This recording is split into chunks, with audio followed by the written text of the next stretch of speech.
All right, part 2 of making our custom forward-facing intake manifold for the 7M GTE. Today, we got our fabricator Jake in-house to help me bust this all down, so let's go over our plan. So I had a few people reach out, and I've actually seen a few examples of people just welding the lower runner to this without doing any modifications to the plenum, because as you can see, the ports actually kind of line up pretty close. And basically what they do is they just set it on here as close as they can, weld it up, and just fill the gaps. But honestly, I think we can do better than that. Oh, we can do a lot better than that. So I want to shave everything that's unnecessary on this flange off, like that, this nonsense, that, and that.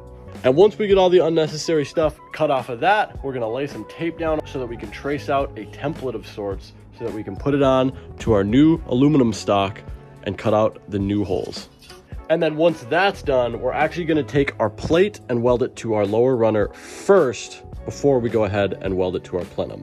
And the reason why we're doing it this way and actually welding a plate to the lower runner first and then cutting this out and welding the plate onto here is so that we can actually get better access to welding along this edge. We want to make sure that these welds are strong. We're welding on both sides and we're getting good penetration here. Since this is a plenum, this will all be pressurized, so there could be no weak points in this welding, and this gives us a much better angle to get a torch on it. Since we are either way going to have to weld inside of this plenum, it'll be easier if we can get the plate welded to this lower runner first and not have to like trace this with the torch from the inside. Instead, we'll just be able to weld a straight line on our plate instead of trying to follow the flange.